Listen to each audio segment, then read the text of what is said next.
Bonjour à tous, sans oublier nos amis francophones et nos cousins canadiens. Dans ce tutoriel numéro 35, nous allons continuer l'apprentissage à la gestion et au suivi d'un budget personnel et nous allons faire ensemble l'exercice numéro 35 qui est de force 4. Pour cela, on va étudier le budget de Julie et de Laurence. Alors, comme d'habitude, je vous positionne le tutoriel, nous sommes dans le tutoriel 35, nous sommes bien sûr dans la partie des exercices d'apprentissage et nous sommes bien dans le module donc pratique. Donc maintenant, nous allons aller voir et faire notre exercice. Alors comme d'habitude au début de chaque exercice et de l'énoncé, je vous rappelle que nous sommes ici dans l'applicatif donc de gestion et de suivi avec son navigateur. Voilà, et bien maintenant on va pouvoir aller voir l'énoncé. Donc on va directement vers l'énoncé, voilà l'énoncé. Eh bien je vais vous présenter Julie et Laurence. Donc je vais vous faire leur portrait. Julie et Laurence, elles vivent en couple, elles élèvent un petit garçon qui s'appelle Aubin, qui est âgé de 1 an. Toutes les deux habitent près de Strasbourg, bien sûr, elles ont un appartement qui est très spacieux. Elles sont toutes les deux professeurs, donc au lycée de Strasbourg, et ce sont des jeunes femmes qui aiment beaucoup sortir. Cinéma, théâtre, et comment dirais-je, elles aiment aussi beaucoup le footing. Alors, leurs ressources globales mensuelles, donc à Julie et Laurence, elles sont de 3 845 €. Donc, on va voir maintenant un petit peu plus en détail donc, la méthode de résolution de l'exercice. Bien que ça fait déjà au moins 4 exercices que nous faisons ensemble, je pense que vous devez bien connaître. Donc, je vous rappelle que on va prendre les éléments, enfin, vous allez prendre les éléments financiers de l'onglet 2 pour les porter sur l'onglet 3, c'est-à-dire l'inventaire des ressources et des dépenses. Alors l'onglet 2, on va voir comment il se positionne, bien sûr, le voilà.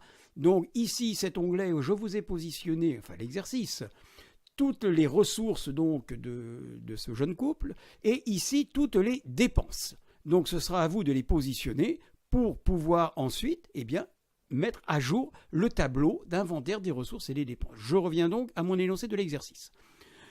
Ça, c'est le premier temps. Le deuxième temps, bien évidemment, vous allez arriver après à un budget prévisionnel.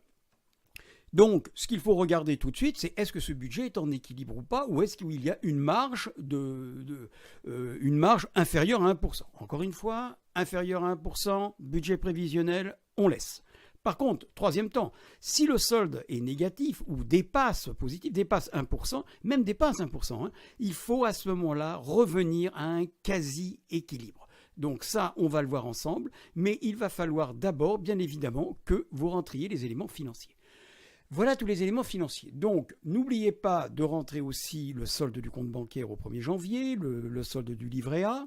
Vous retrouvez ici, positionner bien sûr toutes les dépenses mensuelles et aussi toutes les dépenses autres que mensuelles, donc qui ont des périodicités, trimestre, semestre ou annuel.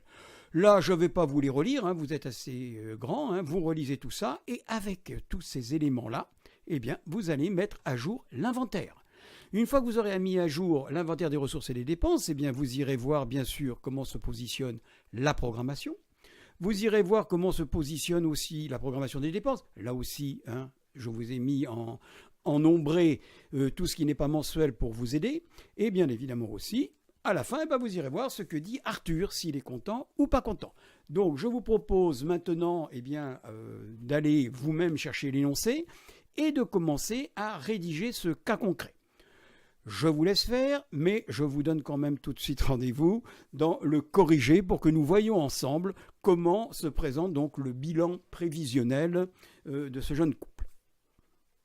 Bien, voilà le corrigé. Donc, écoutez, vous avez pas mal travaillé. On voit que vous avez bien positionné ici donc les ressources avec les heures supplémentaires. C'est le jeune femme. On voit qu'elles sont à 3 845 par mois. OK, vous avez bien pris en compte ici les soldes au 1er janvier. Oui, vous avez bien porté ici tout ce qui est mensuel, pas de problème. Vous avez bien pris en compte ici aussi le contrat de la chaudière, par exemple, qui est payé en février et en octobre. Vous avez bien aussi pris en compte l'assurance des voitures. Voilà, donc tout ça, c'est bien. Mais regardez bien, on va voir Arthur. Alors là, notre contrôleur de gestion, il n'est pas content du tout. Pourquoi ? Déjà, il nous met en rouge. Ensuite, il nous dit, ce budget est complètement déséquilibré. Et s'il était exécuté, à la fin de l'année, il y aurait un déficit de 3 728 €. Donc là, on a un véritable problème. On se trouve dans la même situation, rappelez-vous du tutoriel précédent, de l'exercice précédent de Jean-Claude et Annie. Donc on va aller voir tout de suite maintenant la programmation des ressources. Alors la programmation des ressources, ça pose pas de problème, hein, parce que tout est positionné ici, en plus c'est du mensuel, c'est positionné directement. Donc 46 140 € par an, ok. On va aller voir maintenant les dépenses. Alors, les dépenses, bien là c'est pareil, hein, tout ça, le mensuel est positionné, pas de problème. Vous avez bien pris en compte ce qui est hors périodicité mensuelle. On continue, on descend, on regarde. Bon, bah bien sûr, positionnement ici de l'épargne de précaution, du loisir. On en est à 49 868 €. Donc tout ça, c'est positionné. Maintenant, eh ben, c'est l'heure de vérité, hein. On va aller au bilan prévisionnel. Oh là là là là, alors là, hein, alerte, alerte, alerte. Arthur nous alerte tout de suite, bien évidemment. On l'a vu déjà dans la programmation, dans l'inventaire, il nous l'a déjà dit. Hein. Vous vous rendez compte, 8%. Alors qu'est-ce que l'on constate? Eh bien, on va y aller doucement. On constate que ici, on a des trous de trésorerie au départ. Pas de problème. Au départ, ça couvre. Mais à partir du mois de juin, c'est fini, c'est fini. Et là, c'est la descente aux enfers. Vous voyez, le compte est de plus en plus débiteur pour arriver à un débit en fin d'année de 2831,79 en prévisionnel, bien sûr. Vous le voyez ici sur le schéma d'ailleurs, sur l'évolution. On voit bien ici que nos soldes, ici on a nos petits trous de gestion. Par contre, là c'est la descente aux enfers, point de vue du solde bancaire, du compte bancaire. Hein. Donc il va falloir absolument faire quelque chose.